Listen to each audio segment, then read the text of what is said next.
I hope that you'll find this session very useful because this is something that all the hospital pharmacists do day in, day out, because we have to manage our medications and inventories and our formularies. So if we know how to manage them in a scientific process involving all the stakeholders that are involved in the medication use process, that is the physicians and nurses and others, definitely this process will become more useful because the ultimate aim is that whatever medications we have in the hospital formulary should be addressing the core clinical needs and should be having a better outcomes. So inshallah, we'll learn today. So I'll officially start my presentation with this dua, Rabbi Zidni Ilma, or I hope that whatever we glean today from this session, we are able to implement in our routine practices, inshallah, for the better patient care.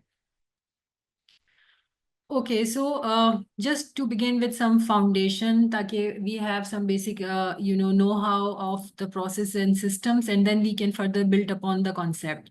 So hospital formulary system is basically a process which is an ongoing, ever-evolving process where you methodically evaluate medications for either inclusion in your hospital inventory or formulary or for the exclusion based upon certain criteria, and we will be discussing that criteria in this presentation further.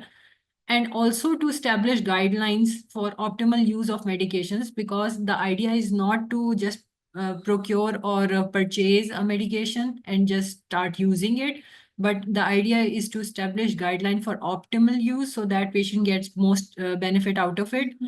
And also to develop policies and procedures for prescribing, dispensing, and administration of the medications. So in the subsequent slides, I'll be sharing some examples with you, so you will be having a better grip on the definition of this hospital formulary system, that how after induction and before induction of any medicine into the formulary, all these concepts are applied. Another important definition is the formulary management. This is basically an integrated patient care process. When I say integrated, it does not mean that it's solely run by a single person. It could be a doctor or it could be a pharmacist, but rather it's an interdisciplinary and integrated approach where all the healthcare providers and the main patient care providers, including physician, pharmacists, nurses, and other healthcare professionals, they work together to promote a clinically sound and cost-effective medication therapy, which have a positive therapeutic outcome. So the idea is basically, if I just summarize it, there are tons and thousands of medications available. So you want to have only those medications at your disposal that are the most clinically sound, most cost-effective, and that will be most matching the needs, the clinical needs and scope of services of that hospital. So, question to the audience, you may write in the chat box your answers. In your opinion, who selects the formulary drugs? A, doctors of different specialty. B, pharmacy chief along with company representatives. C, doctors, nurses, and pharmacists. Or D, hospital administrator and head of finance. So, in your opinion, which of the teams select the hospital formulary? You may write in the chat box A, B, C, D.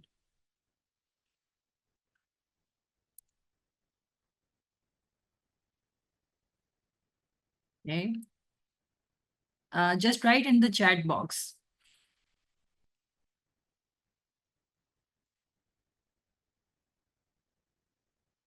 Okay, most of the people are saying C.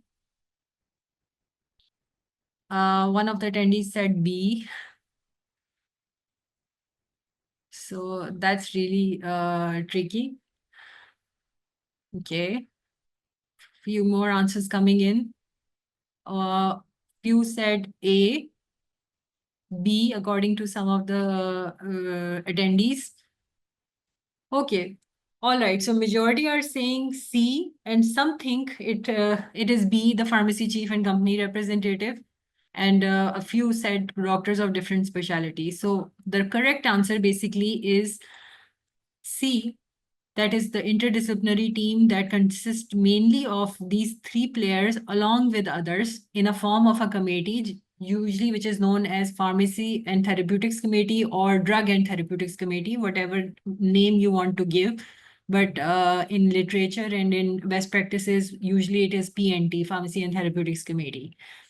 So the question arises before we jump onto that how formulary is managed. The question is why we have to have a formulary, because many would argue that formulary means that you are devoiding the doctors of their rights of prescribing anything they want.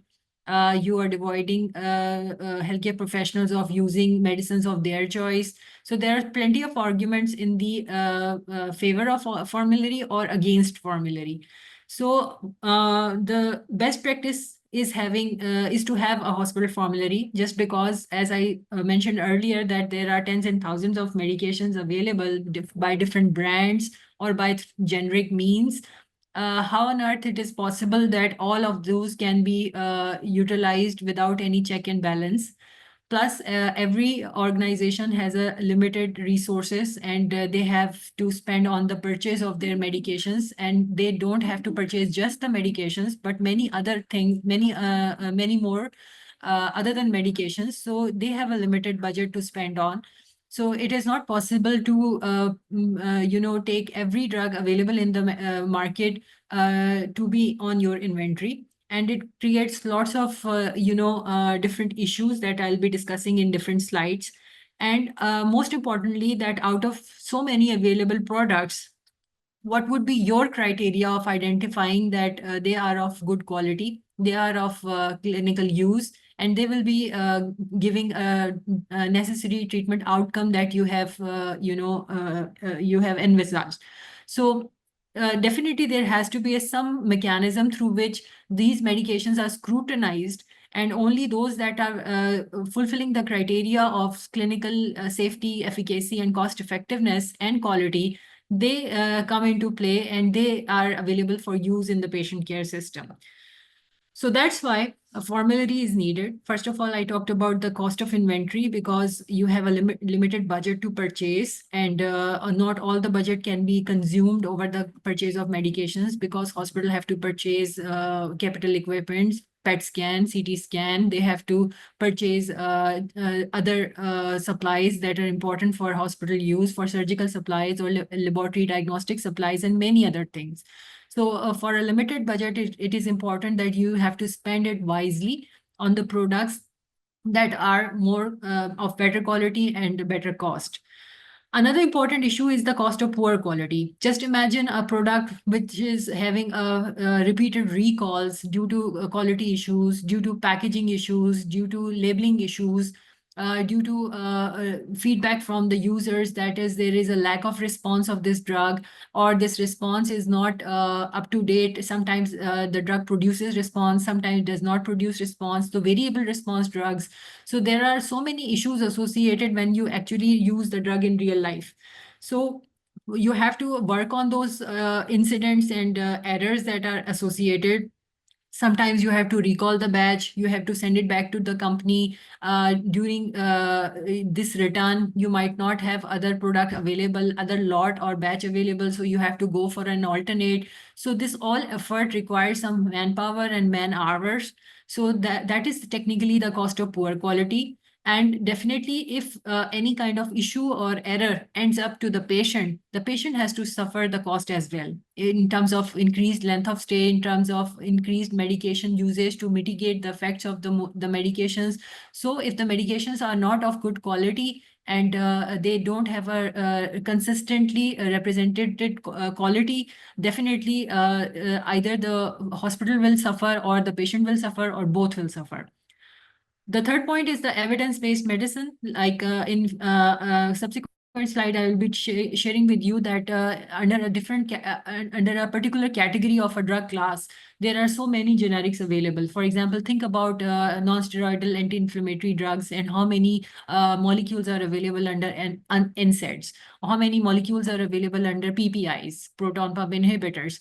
So definitely, if you compare these tens of NSAIDs or proton pump inhibitors, there would be few drugs out of them that will be fulfilling the majority of the indications, and will be available in all the required dosage forms and will be of good quality, available through reputable companies.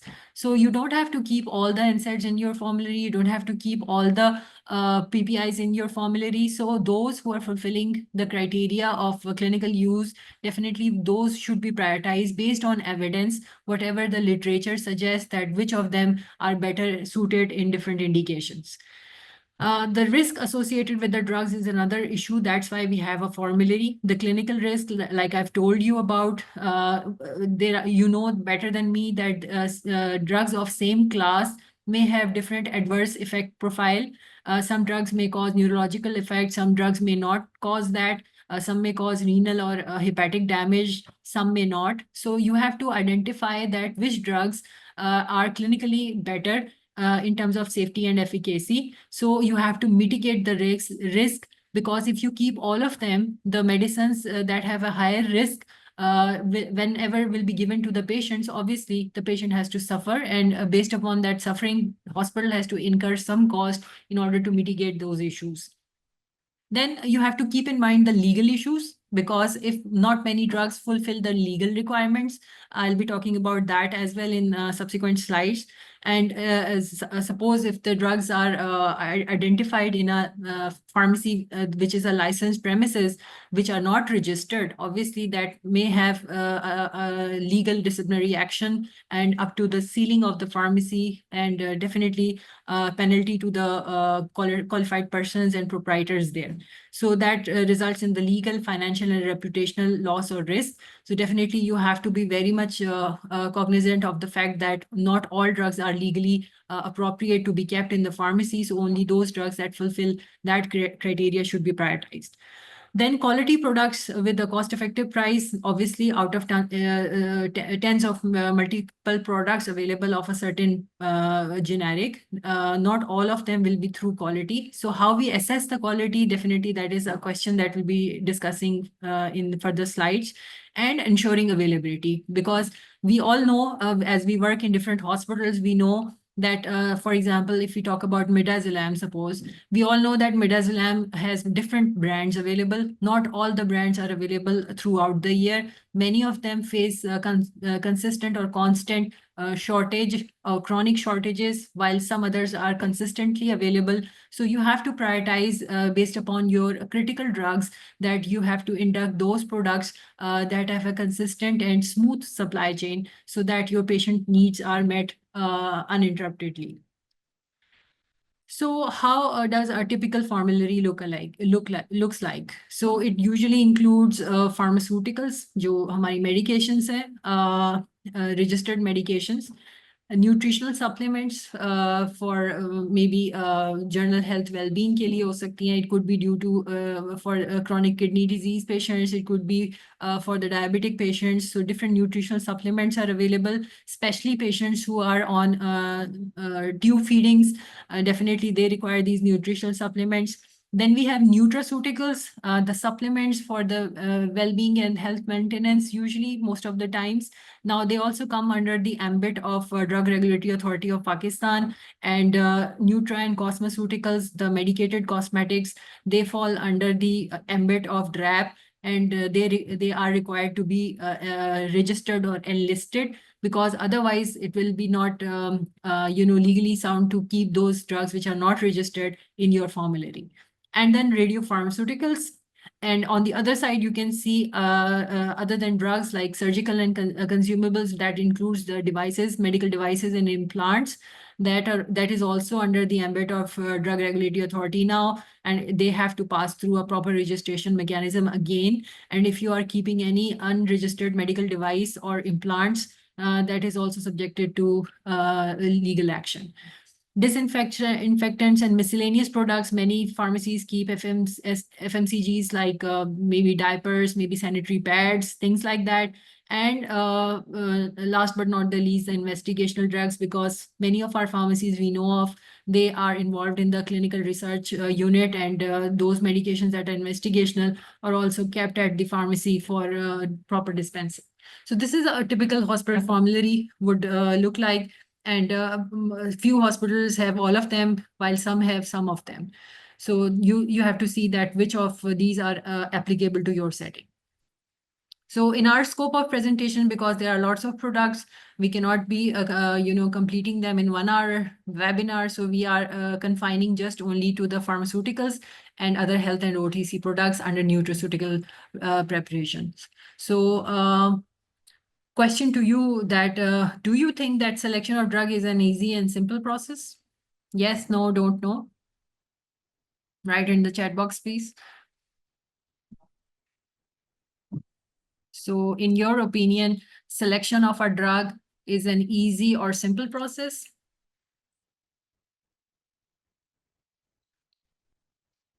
Okay, people are saying no. Okay. Okay, all right. So most of the people are saying no. So let's see why it is not simple or easy.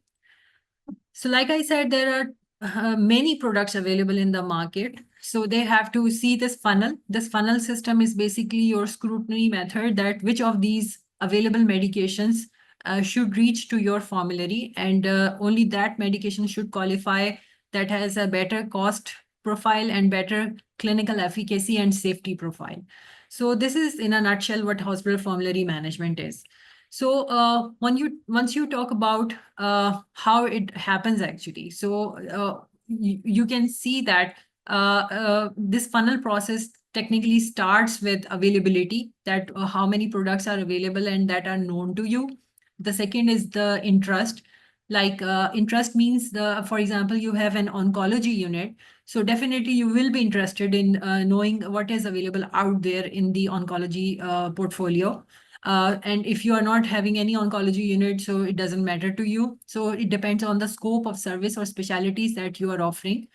Number three is the consideration, like out of those available products, what type of products you would like to have in your formulary, because there are so many classes of drugs and not all classes of drugs will be utilized based upon your scope or specialty of the type of patients that you're seeing. Based upon that consideration, you shortlist them, which is, I have mentioned that as an intent intent to add in the formulary. So you shortlist them, and then the actual process of evaluation starts. Like if you have narrowed down a few classes of drugs or a particular therapeutic class of drug, then the evaluation process starts and the purchasing takes place later on in the stage. This evaluation is a very, very crucial step because there are two main subsets to it. One is the evaluation that is done before the induction of the product, and one evaluation occurs after the induction of the drug. So we'll be talking about both. So, but before I move on further to the formulary, since we are talking about pharmaceuticals, just to give you an idea that pharmaceutical industry in Pakistan, what are the prospects and how does it currently looks like?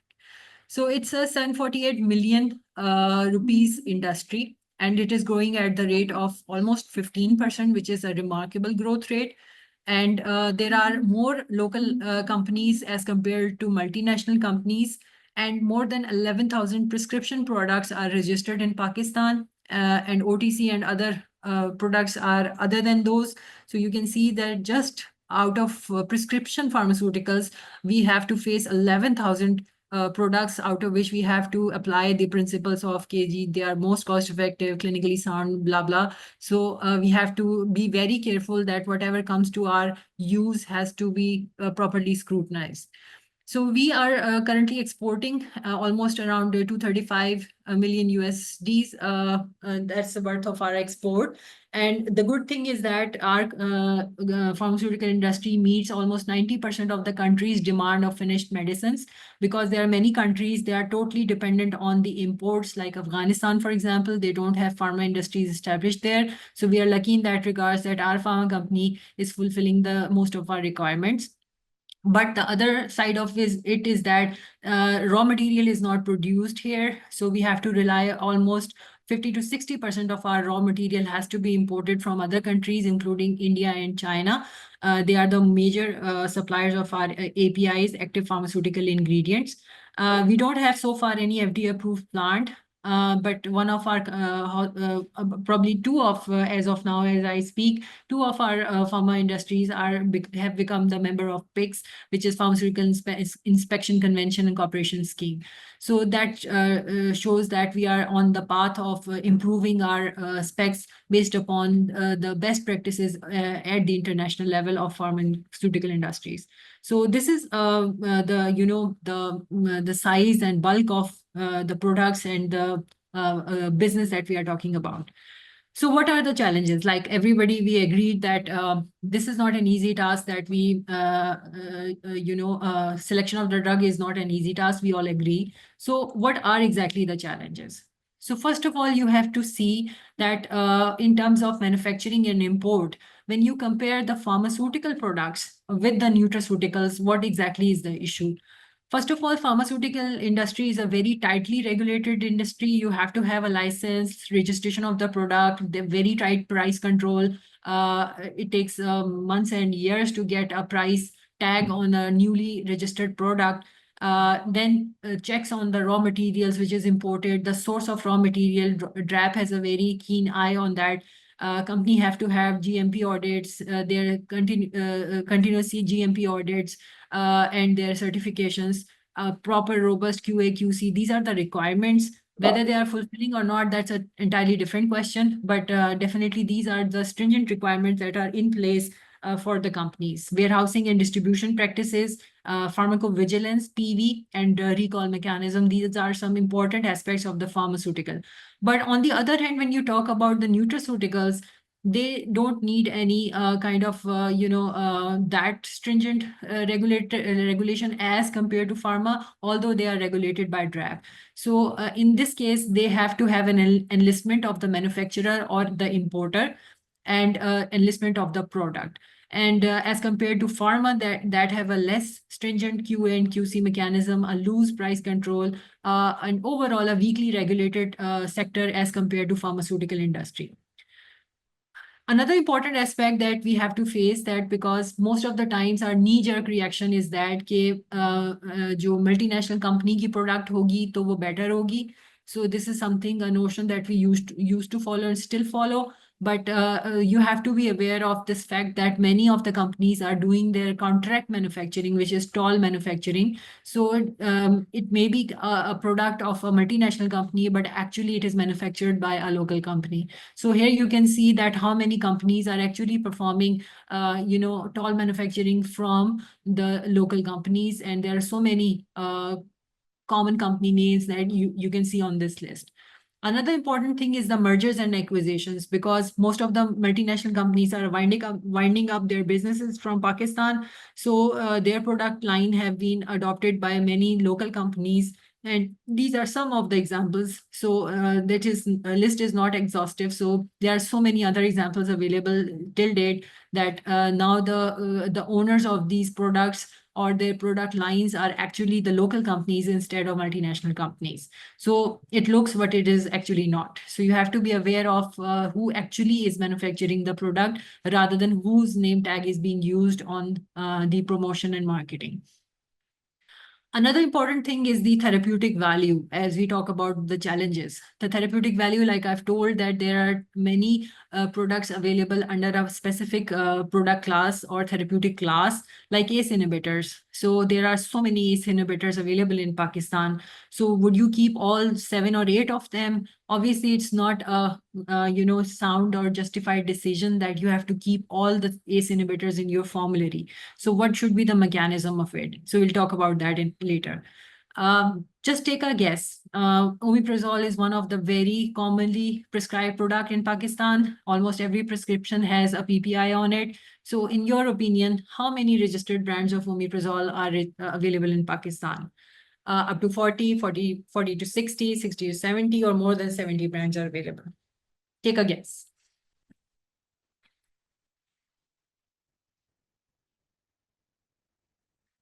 Okay, people are saying mostly 60 to 70. 60 to 70, few are saying up to 40. Some said more than 70. Okay, so it's a mila jula rujhan. All the options are being listed here.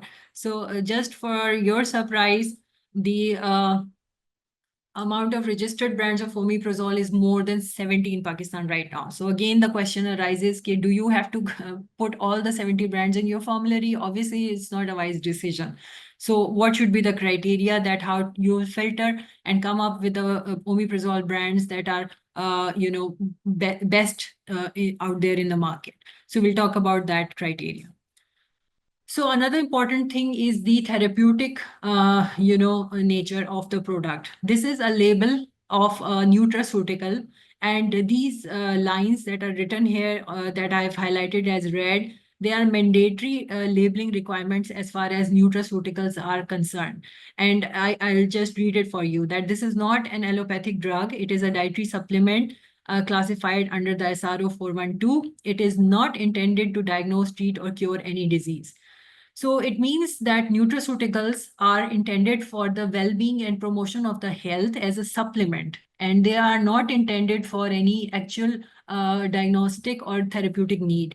So you have seen very commonly that many of times a patient has a vitamin D or calcium deficiency actually notified through lab test results, but still instead of pharmaceutical grade calcium or vitamin D supplement, these many doctors prescribe nutraceuticals to manage that condition. So accordingly, like I've said in the previous slides, that nutraceuticals are not that regulated as compared to pharmaceuticals. We have to see that what products are to be used for what conditions. So if we are talking about a genuine clinical need, then nutraceuticals are not the drug of choice. So you have to prefer pharmaceutical over nutraceuticals. So many of times hospital formularies restrict the entry of nutraceuticals in their formularies just because of the fact that their pharmaceutical counterparts are already available. For example, I've given you example of calcium and vitamin D supplements or multivitamins. So if a pharmaceutical grade product is available, then you don't have to induct nutraceuticals of the same class because they are technically not intended for the diagnosis or treatment of the disease as per the law. दूसरी important बात यह है कि the cost also matters. Patient in therapeutic need of iron and folic acid, if you try to fulfill it through nutraceutical, it will cost you about 300 rupees per 30 tablets. But if you go with pharmaceutical folic acid, only probably 50 rupees per 100 tabs. So there is a huge cost difference. So a patient in clinical need of multivitamins, nutraceutical, they may cost up to 4,000 rupees per bottle. And for just pharma grade, it's up to 200 rupees per bottle. So you have to compare the cost as well. Like in previous slide, I have mentioned that the cost of nutraceuticals are very weakly regulated compared to pharmaceuticals. So you are not giving any therapeutic benefit, but you are taking a lot of money out of patient's pocket when you are prescribing any nutraceuticals. So you have to be very careful when you are inducting any nutraceutical in your formulary. Now, the third challenge is the cost. Cost also, it plays a major role.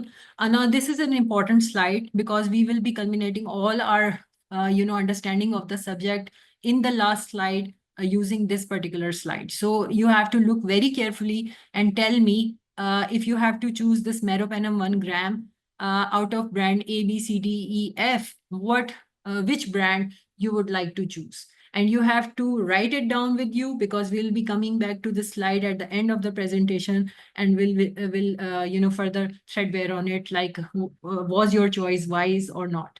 So based upon this, which brand would you like to go for?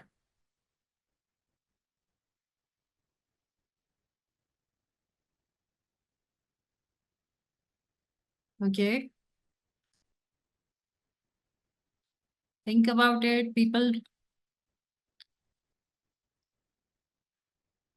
Okay, most of the people are saying C, D, A, E or A. अच्छा, so ज्यादा focus A, E और C पे है. यहाँ पे जो cost I have highlighted, the 2,300 rupees is the lowest cost available out of these brands and 2,900 is the highest cost available out of these brands. National companies and multinational companies are also marked here. So just look at it and park your answer somewhere. We'll be coming back to this slide in a moment. Okay, so moving ahead, the fourth challenge is the legal matters, because the drugs licensure, the manufacturer licensure for import and distribution is a must requirement. So if any product or supplier does not fulfill that, you'll be in trouble. Registration or enlistment of the products, all dosage forms and strengths and types that are available in the market with their original sources, it is a requirement. So if any product does not have a registration or enlistment, again, you will be in a legal trouble. And once these legal products are procured, they are procured under warranty. That signifies that the products are genuine. Their expiries are in date and will be managed if any of the stock becomes short expiry at your facility, and the supplier is responsible for recalls, etc. So these are some of the legal matters. So if you are not fulfilling these requirements for a particular product, then definitely there would be trouble. So this is just for your information. This is one of the typical registration form of a product, a pharmaceutical product, and the below highlighted red portion tells you that if this product is manufactured by which company exactly, or if it is imported in a finished form, who is the actual manufacturer, or if any part of this product is manufactured by somebody else, that is also mentioned here. So this form exactly tells you about that who is the owner of this product and who is the manufacturer of this product. This is a typical form where the nutraceutical importer or manufacturer gets registered. This is a form 6 for nutraceutical as a manufacturer, and this is a form 7 in which the nutraceutical product is actually registered. So nutraceutical has two forms, form 6 for the manufacturer importer and form 7 for the product itself. So this is just, I have shown you as an example, so you know that what type of legal documents that we are talking about when we are scrutinizing different products. Other examples and other concerns that I'll briefly talk about are the GMP and CGMP compliance. A classic example I could give you that the good manufacturing practices compliance is required that ensures that the product produced are of good quality, reasonably good quality. So if any companies have a GMP or CGMP certificate and that certificate expires or lapses and the renewal is not taken, or if the renewal is deferred by the Drug Regulatory Authority due to some issues identified or observations during their audit, so that raises concerns over their quality practices. So you have to make sure that before you take products from those companies or resume the supplies, their GMP and CGMP compliance are properly renewed and maintained. Raw material, because many companies, as I've told you, are seeking their raw material and active pharmaceutical ingredient from India or China. So most of the times they are using the same raw material source, but they are marketing it differently. So you have to be aware that the products are exactly the same probably, but you are giving impression that one product is better than other. So you have to carefully review the API source and raw material source. Packaging and labeling concern that I'll show you in the next slide. Risk of diversions, because many, you have to keep an eye on the recalls and the products news that comes, like fake and substandard products, yeah, spurious products that are identified in the market. So those companies whose products are, fall victim of these kind of issues, you have to see that they should have a robust mechanism of preventing the drug diversions, so that their fake or substandard products are either not produced, or if produced, the hospital have a process to identify the genuine product versus a fake or substandard product. So we talked with different companies on this regards, and we found out ways and means of identifying a genuine product instead of a fake product. So these mechanisms are in place, and if you talk to companies, you will find more information about it. Then supply chain risk, I talked about that products might be registered, everything is legal and fine, but their supply chain is disrupted and many of times they remain short. So you have to see that those brands are not shortlisted. Then their warehousing and distribution practices.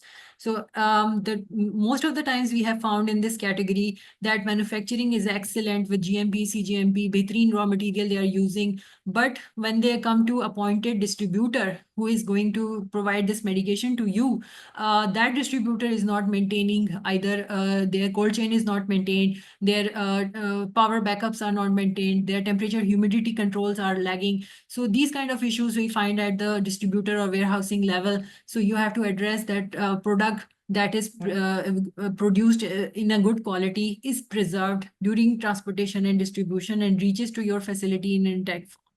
So these are some other concerns definitely that you have to look upon. So this is the packaging and labeling issue that I was talking about. Many products are totally look alike and sound alike. So before induction, you have to see that which products should be added and can be deferred just because of this issue. Because once you take into the clinical practice or distribution practice, then अगर कोई error होता है, one drug की जगह दूसरी चली जाती है, तो जैसे मैंने पिछली slide पे बताया था, it could be a reputational risk, it could be a financial loss, it could be a patient, adverse drug event or a reaction because of this error. So we all agree now that selection of drug is not an easy, but the point is that risks can be managed with a well-defined formulary addition and evaluation process. So अब हम उस पे बात करते हैं कि how to do this. When we say that selection बेहतरीन होनी चाहिए, evaluation बहुत अच्छी होनी चाहिए. So what are those core principles through which all these risks can be reduced? So in a summary, जो process मैं आपको इस वक्त currently I will be describing to you is that how the product request comes, how the product information comes in, who actually looks at this whole process, a committee, a multidisciplinary team, what selection criteria they will be following, what formulary management protocols and policies should be in place, and how the final selection should take place. So this is the next part of the presentation. We'll be talking about this. So about product information, usually the sources of product information are through company representatives, through media, through regulator, or another healthcare professional, a peer or a friend that talks about that Falana product is now available. So you tend to get information, and if it is of interest to you, definitely you will further probe into that product and go to the next level. The second point was the product request. So hospital has to have a mechanism of a request, either in a soft form or hard form, just like I've shown you example of our Shifa formulary addition request form. So once a request is generated, anybody can generate this request, like a doctor, a nurse, or pharmacist. So whoever is requesting should write that what are the existing formulary brands available. So we should be assessing their knowledge of current availability, and based upon that, what reason and rationale of the request is for the new addition. So many of times we found out issues through this request that are coming in the existing formulations. And many of times it's just a matter of wish list that nothing wrong with the current, but we still need this one. So you have to, then again prioritize it. Like if there is an issue, obviously that request comes on priority. But if there is no issue, that is a routine process of comparison and moving forward. And approval by HOD, obviously, based upon just one requester out of whole specialty, most of the times addition process usually does not start.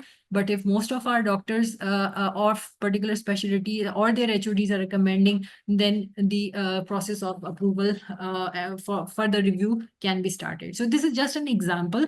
I'm not saying that the whole process should be replicated, but just to give you a clue that how the product request actually floats.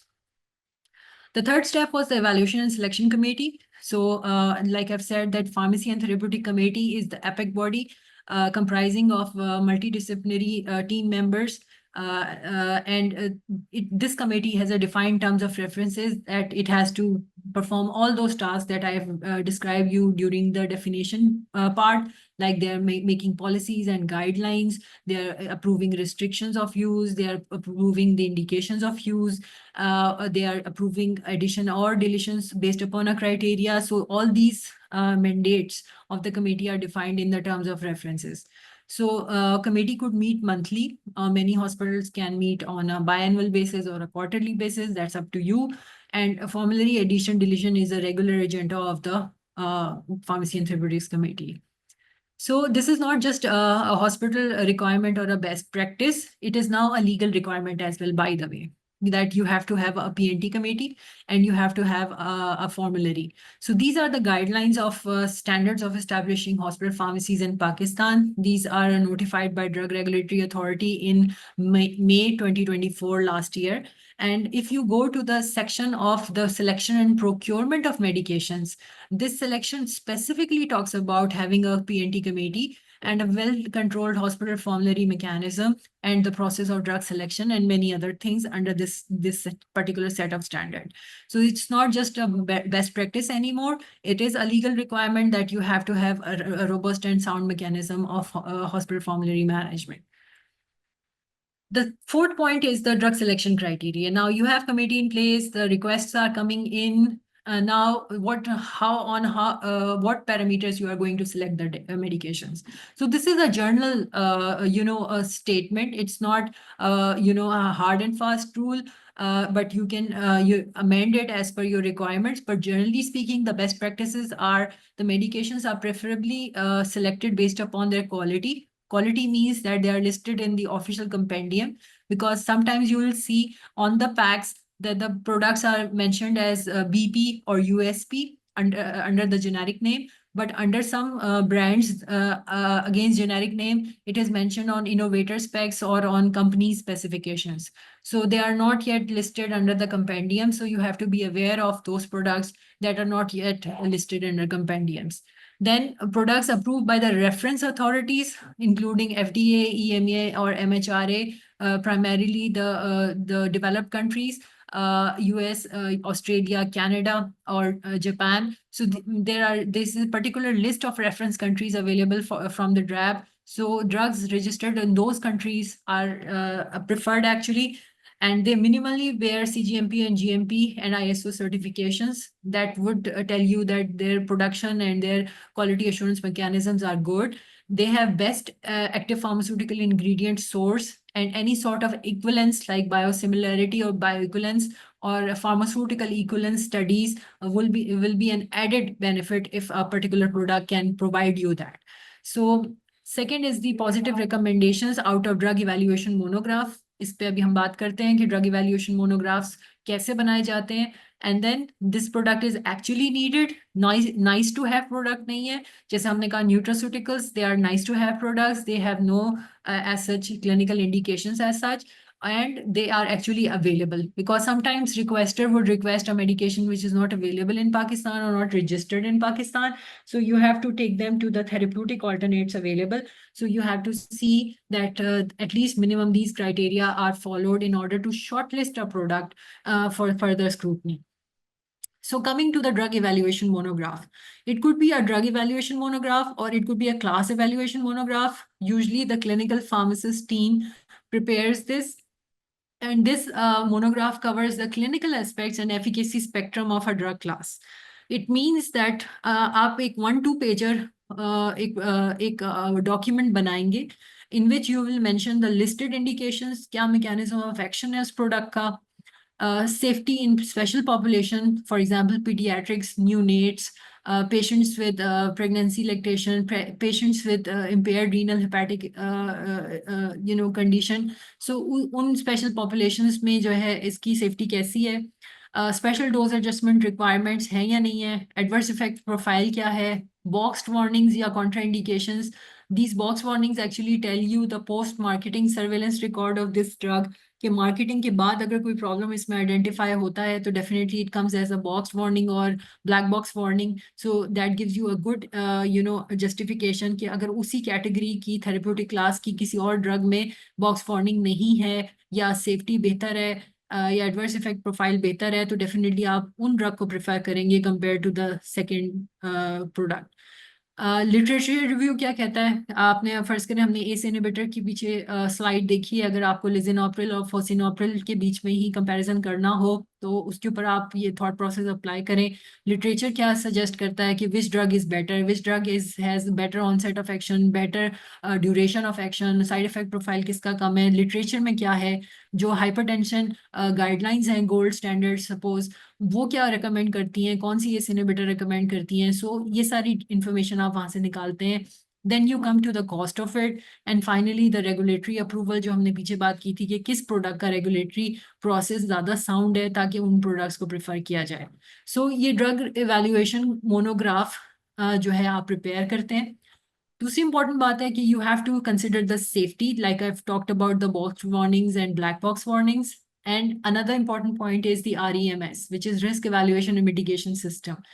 Now, when we are making the drug evaluation monograph, तो इसके अंदर जो है हम FDA को जो है review करते हैं, और अगर FDA का REMS प्रोग्राम एग्जिस्ट करता है उस ड्रग के लिए, तो it means that drug has a significant safety concerns, और उस कंसर्न्स को आप जो है प्रोएक्टिवली मिटिगेट करने की कोशिश करते हैं कि बजाय ये कि आपकी फॉर्मुलरी में आ जाए, पेशेंट पे यूज़ हो, कोई मिसहैप हो, फिर आप जो है रिएक्शन पे जाएं, तो आप प्रोएक्टिवली उसके ड्रग के आने से पहले ही उसके सारे जो है सेफ्टी इम्प्लीमेंटेशन जो FDA रिकमेंड करती है, आप उसको उसी पॉइंट पे इम्प्लीमेंट कर देते हैं.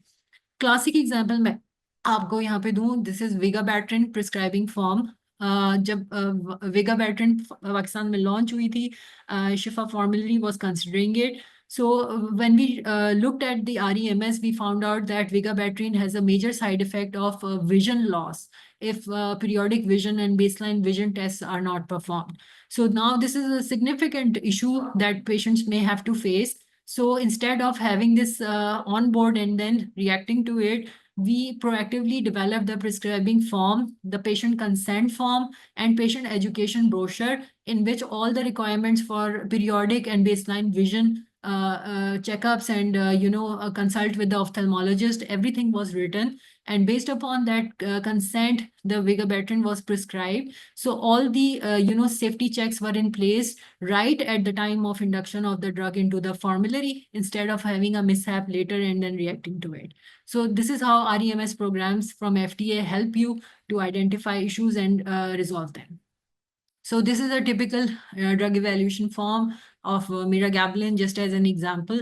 So you can see that different comparisons are made, different information, dosing adjustments, everything is listed down, is usually a 1 to 2 pager document. And based upon this recommendation of drug evaluation monograph, the PNT committee reviews it and either approves it, rejects it, or approves it with certain conditions. And those conditions could be, like I've mentioned with the vigabatrin, that the condition would be to have a proper consent form or prescribing form, or the condition could be that this is a restricted antibiotic, only ID physicians will allow it to be prescribed, or it will be, this drug is only for endocrine to prescribe. So these kind of, formulary restrictions and usage patterns can be identified at the time of approval for of drug for the formulary addition. So drug evaluation monographs play a very pivotal role in making a decision, in helping to make a decision actually.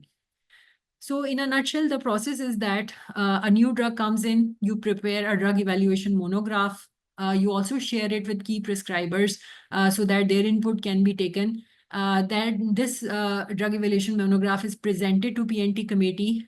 The drug, if the drug is approved, you have to see that drug has a particular formulary substitute already available in the formulary or with no substitute. So if the drug is already have a substitute available, then based upon the drug evaluation monograph's recommendations and user recommendations, PNT committee may decide to add, replace, और defer the formulary addition कि either जो चल रहा है जो है वही चलेगा, जो उसके और जो न्यू अप्रूव्ड है वो उसके बैकअप पे यूज होगा, या जो है वो ड्रग जो है एग्जिस्टिंग फॉर्मुलरी से बेहतर है हर एस्पेक्ट में, लिहाजा उसको रिप्लेस कर दिया जाएगा, या जो न्यू ड्रग है वो किसी खास इंडिकेशन के लिए रिस्ट्रिक्टेडली ऐड की जाएगी. So these decision will be taken just at the time of addition. और अगर कोई सब्सटीट्यूट नहीं है ऑब्वियसली, तो that drug will simply be added, और उसके बाद आप उसका एक पोस्ट एडिशन रिव्यू जो है करेंगे और ऑनगोइंग फार्माकोविजिलेंस करेंगे, ताकि कोई इश्यूज लेटर ऑन यूजेज के दौरान अगर आइडेंटिफाई होते हैं तो यू कैन डिस्कस देम. ये तो प्रोसेस था आपका जेनेरिक सिलेक्शन का प्रोसेस, क्योंकि पीएनटी कमेटीज जो हैं वो जेनरिक सिलेक्शंस कर रही होती हैं. They don't go with the brand selection usually, but you have to see that आपकी पीएनटी कमेटी किस तरह से एक्ट कर सकती है. You can give this mandate to your PNT committee, but usually it is perform by members of the pharmacy and purchase committee that decides on the brand to be selected, क्योंकि उसमें multiple technical inputs required होते हैं, so you have to see कि which format you will be applying in your setup. So PNT committee approves the generic. Now you identify multiple potential brands that are available in this category. Then you have to ask the manufacturers to complete their criteria for addition and provide all the evidence and documents. ये मैं आपको अभी next slide पे दिखाती हूँ. Pharmacy उन तमाम documents को वेरीफाई करती है और इंफॉर्मेशन को वेरीफाई करती है, और इसमें यूजुअली क्या होता है, एक्टिव फार्मास्यूटिकल इंग्रेडिएंट, एक्सिपिएंट्स, इनकी सोर्स क्या है, कहाँ से ले रहे हैं, वैलिड डॉक्यूमेंट्स हैं या नहीं, एफडीए, एमएचआरए या ईएमए अप्रूव्ड है या नहीं है, ड्रैग की रिक्वायरमेंट्स फुलफिल कर रहे हैं या नहीं कर रहे हैं, जीएमपी सीजीएमपी फुलफिल हो रही है, आईएसओ सर्टिफिकेशंस है या नहीं. So there is a long list of requirement जो कि फार्मेसी मैन्युफैक्चरर्स के साथ शॉर्ट लिस्टिंग में इनको रिव्यू करती है. और उसके बाद we also sometimes audit facility and premises, especially if the drugs are critical और there is a totally new manufacturer in the market जिसके बारे में हमें कोई प्रायर एक्सपीरियंस या इंफॉर्मेशन नहीं है. So at times we go and check the whole facility and their distributions. Product is procured and then post addition review 3 और 6 months के बाद दोबारा से किया जाता है, यूजर्स का फीडबैक लिया जाता है. It's kind of a probationary period for the new products inducted, और अगर उसमें पॉजिटिव इनपुट है या नेगेटिव इनपुट है, दोनों चीज़ें हम पीएनटी को रिपोर्ट करते हैं ताकि 3 to 6 मंथ्स के बाद ये देखा जा सके कि न्यूली इंडक्टेड प्रोडक्ट के साथ जो इश्यूज आए हैं उनको आपने टैकल करने के लिए you have to do something. You have to make a guideline, a consent form, a prescribing policy, whatever, or you just simply it's too risky or too unsafe drug to be added, और आप अपने जो DEM process को revisit करें और इस drug को delist करें from the formulary, so anything can happen. So important point is that after 3 to 6 months a provisional survey is conducted with the potential actual users of those products और उनका feedback लिया जाए. So these are the manufacturer submissions, और इसमें जो है they submit to us the legal requirements, उनकी authorizations, कि they are authorized appointed distributors, their licensure for import, distribution or manufacturing, their product registrations.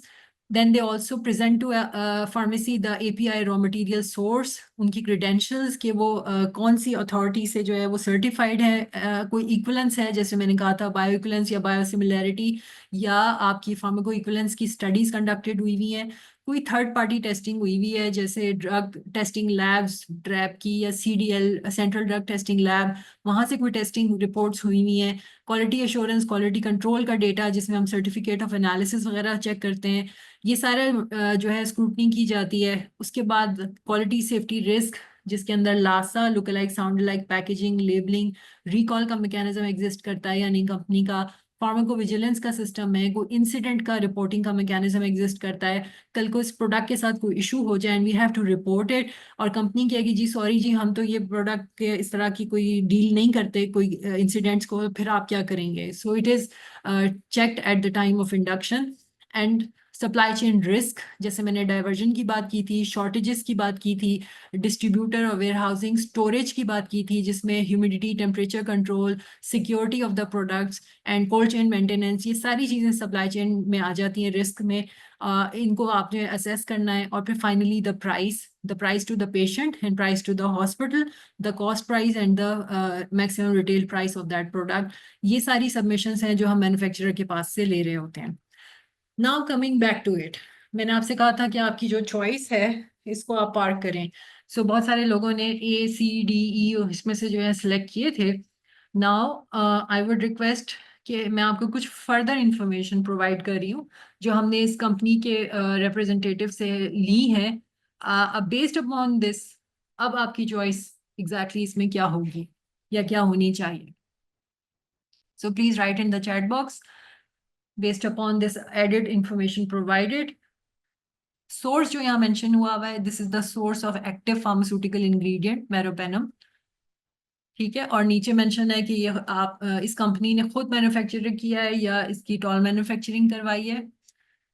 और सोर्स जो एक्टिव फार्मास्यूटिकल इंग्रेडिएंट का जो सोर्स है वो क्या है, चाइना है, इंडिया है, कहाँ का सोर्स है, और सोर्स की क्रेडेंशियल्स अगर कोई हैं तो वो यहाँ मेंशन किए गए हैं. जी तो अब आप मुझे बताइए कि इसकी बेस के ऊपर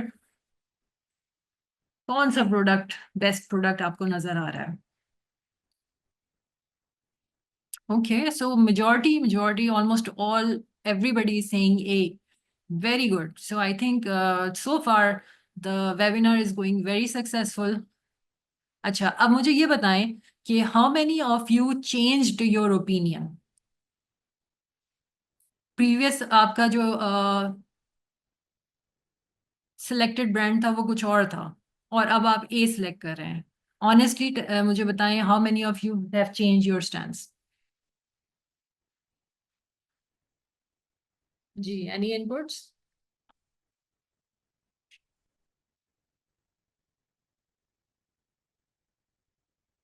Okay. Very nice. Very honest people in the audience today. Excellent. So बहुत सारे लोग कह रहे हैं कि we have changed.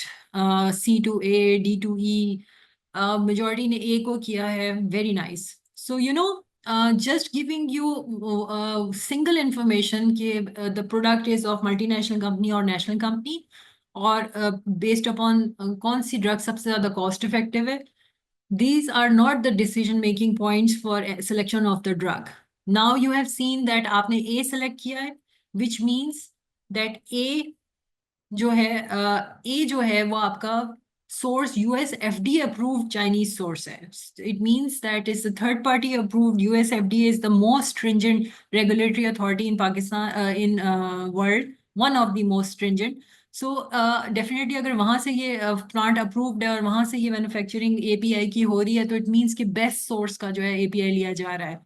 खुद मैन्युफैक्चरिंग कर रहे हैं, आईएसओ जीएमपी सीजीएमपी कंप्लाइंट है.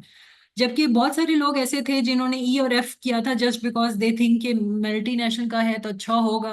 अब इसमें इंपॉर्टेंट बात आप देखें कि ई का जो प्रोडक्ट है मल्टीनेशनल का उसकी सोर्स इंडिया है और उसकी कोई क्रेडेंशियल्स नहीं है, वो कहीं से भी अप्रूव्ड नहीं है. एफडीए एमएचआरए ईएमए कहीं से अप्रूव नहीं है. टॉल मैन्युफैक्चरिंग करवा रहे हैं वो आई से, जो कि ऑलरेडी अपने लिए भी जो है मेरोपेनम प्रोड्यूस कर रहा है. सो टेक्निकली जो है प्लांट तो जबरदस्त है जो कि आईएसओ जीएमपी सीजीएमपी सर्टिफाइड है, लेकिन जो सोर्स है that is not the best source available.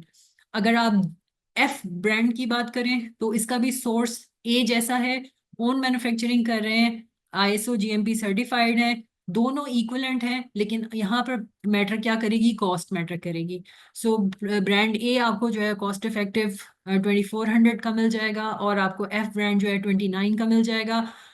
So you have to see that cost to the patient should be low. Best API और बेस्ट क्रेडेंशियल्स के साथ आप इस प्रोडक्ट को सिलेक्ट करेंगे, ना कि you go for a multinational company blindly, ना कि you go for a product with the most least cost available. So this is how criteria based objective decision making should take place. So very good. I am impressed by your insights into it. Thank you very much. So coming back to the funnel.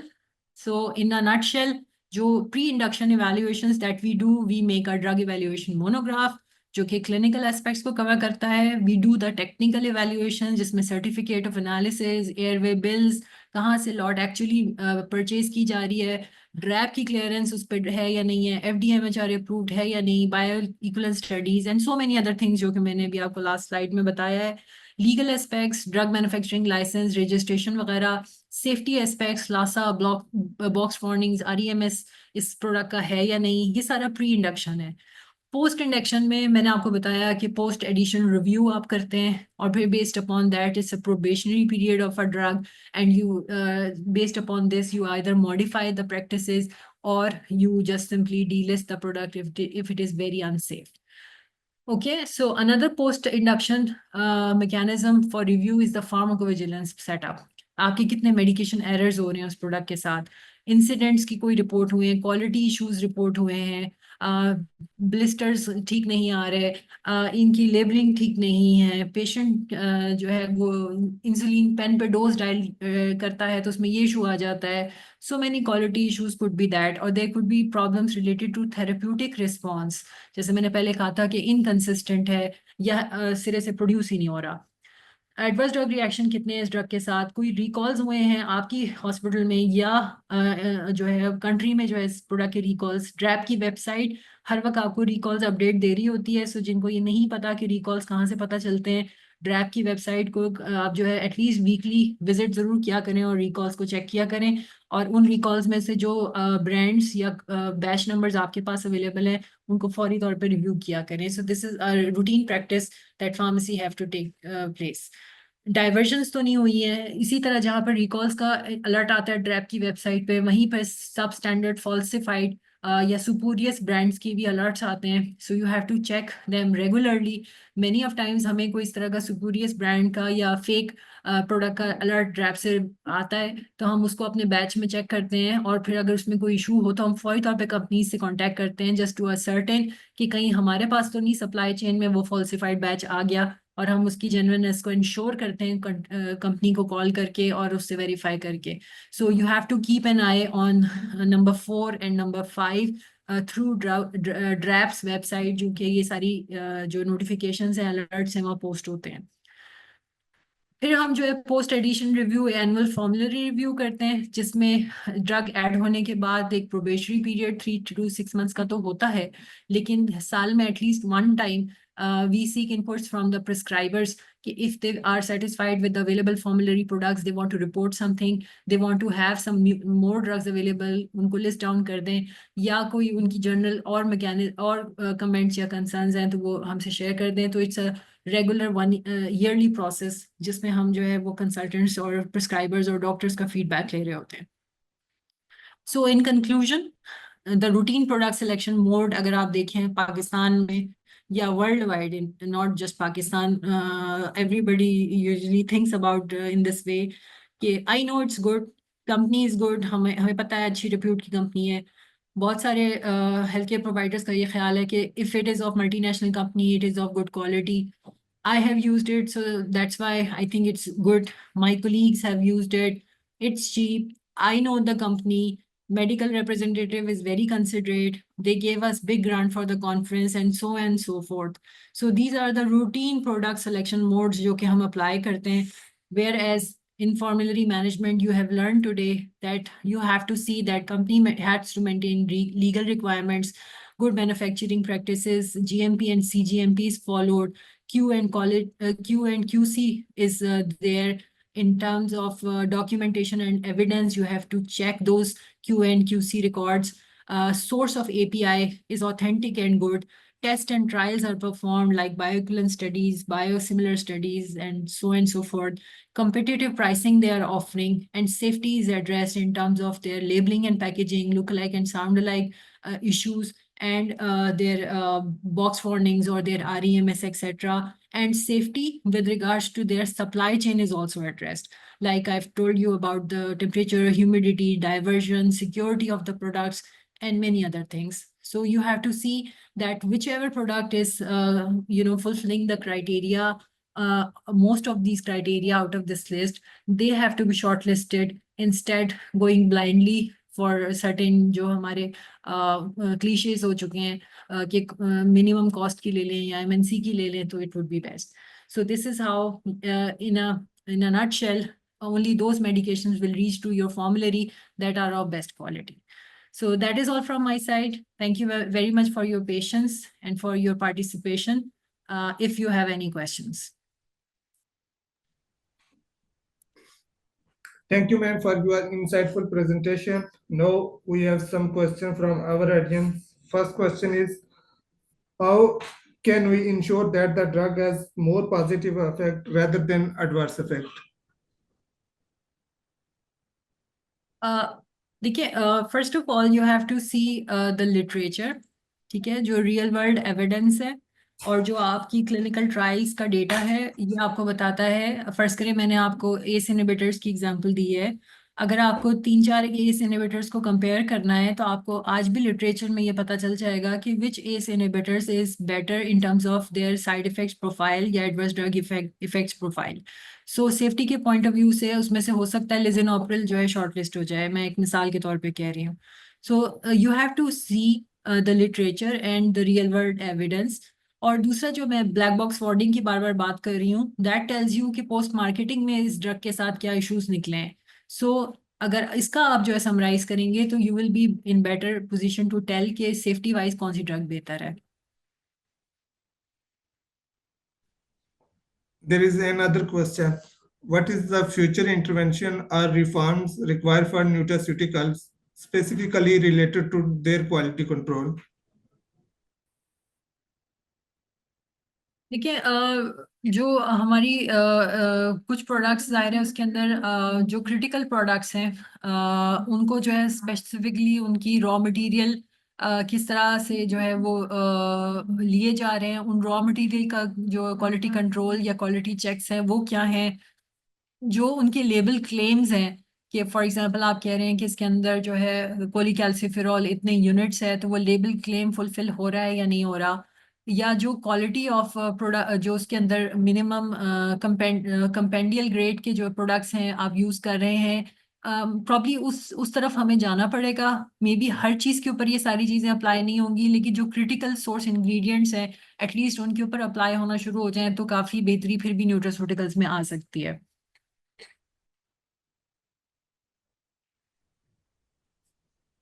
Last one, how to verify API source? API source जो active pharmaceutical ingredient source है उसके लिए आप company से जो है documents लेते हैं. ऑब्वियसली उन्होंने जो इंग्रेडिएंट है वो कहीं ना कहीं से प्रोक्योर किया है, तो उस प्रोक्योरमेंट के जो एविडेंस हैं वो आपको क्या मिलेंगे कि जो इनवॉइस होती है आपकी जो परचेज इनवॉइस है, ठीक है, आपका जो एयरवे बिल है ज़ाहिर शिप हुई है वो वहाँ से, उसके बाद आपका जो है गुड क्लियरेंस है, आपकी जो उस कंपनी का जो सर्टिफिकेट ऑफ एनालिसिस है फिनिश्ड गुड का, या आपकी जो है रॉ मटेरियल का सर्टिफिकेट ऑफ एनालिसिस है. So there are couple of document जो कि इस पूरे प्रोसेस को असर्टेन करते हैं कि ये बनी कहाँ है, ये शिप कहाँ से हुई है, आपने एक्चुअली ये खरीदी है तो इसकी कोई पेमेंट की है, और इसकी कोई क्लियरेंस हुई है डॉक्यूमेंट इस एपीआई की क्लियरेंस बाय द ड्रैप या क्लियरेंस बाय दी जो पेरेंट वहाँ की जो रेगुलेटर अथॉरिटी है जिस कंट्री से जो है वो ओरिजिन जिसका उसका है. तो ये आप असरटेन कर लेते हैं तो इससे आपको बहुत हद तक क्लियर हो जाता है कि इनकी एक्चुअल एपीआई सोर्स क्या है. और मोस्ट ऑफ द टाइम जैसे मैंने कहा कि बहुत सारे प्रोडक्ट्स में एपीआई सोर्स हमें एक ही जैसी मिलती है, तो उसमें हमारे लिए डिसीजन आसान हो जाता है कि बाकी एस्पेक्ट्स को देख लिया जाए, तो कॉस्ट और बाकी चीज़ों को, और फिर उसके बेस के ऊपर डिसीजन ले लिया जाए. Thank you so much. As we come to end of our insightful session, I would like to extend my heartfelt thanks to Ms. Salwa for sharing her expertise with us. A big thanks to our attendees for attending our webinar on the art and science of formulary management. We appreciate your time and participation. To help us improve future session and to receive your certificate of participation, please take a few moments to fill out your feedback form. Thank you.